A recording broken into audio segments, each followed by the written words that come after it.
रोड़ी में जबल जी टकरी ते कायम शाह मक़सूद जी दरगाह शहरिन जी तफरी जो मरकज़ बनियल आहे ऐं शहरिन जो वॾो अंग पंहिंजी फैमिली समेत अची तफरी में मसरूफ़ आहे। तफ़सील ॾिसूं था एडी घुन्य जी रिपोर्ट में। मिलने की ताकत ना रही, दिल शिकस्त हो गया।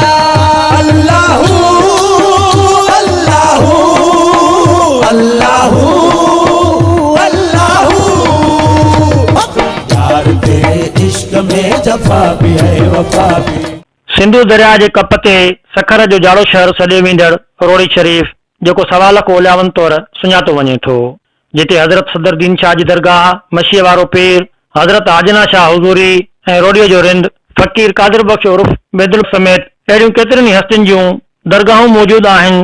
उते 250-300 फुट मथे सीमेंट फैक्ट्रीअ जे पहाड़ियुनि जी चोटीअ ते हज़रत शाह मक़सूद जी दरगाह पिण आहे, जेका माण्हुनि लाइ तफ़रीह जो मरकज़ बनियल आहे।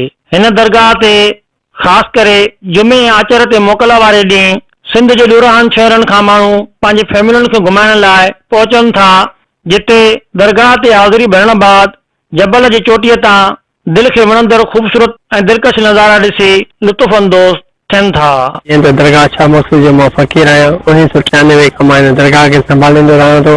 पहिरियों हे मथे आहे तमामु बुलंदी थी आहे, सखर बि ॾेखारिबो आहे ऐं रोड़ी मासूम शाह मुनार बि ॾेखारिबो आहे। साईं हफ्ते में एक दफा आ जाते हैं इधर तफरी के लिए, इधर घूमने फिरने के लिए इधर आ जाते हैं, बस सुकून मिलता है दरगाह पे आके। यहाँ पे नज़ारा होता है, वीआईपी हवा चलती है, तो थोड़ा तकलीफ होती है, रास्ता थोड़ा ऐसा ही है, रास्ता अगर बन जाए तो ये माशाल्लाह बहुत अच्छा हो जाएगा। और हिन दरगाह जी तारीख़ बाबति रुगो तारीख़ मासूमीअ में सिर्फ़ एतिरो ज़िक्र आयल आहे त 1800 हिजरीअ में हिन दरगाह जो गेबी मेलो लॻंदो हो, जेको एशिया में किथे बि पहाड़नि ते कॾहिं न लॻो।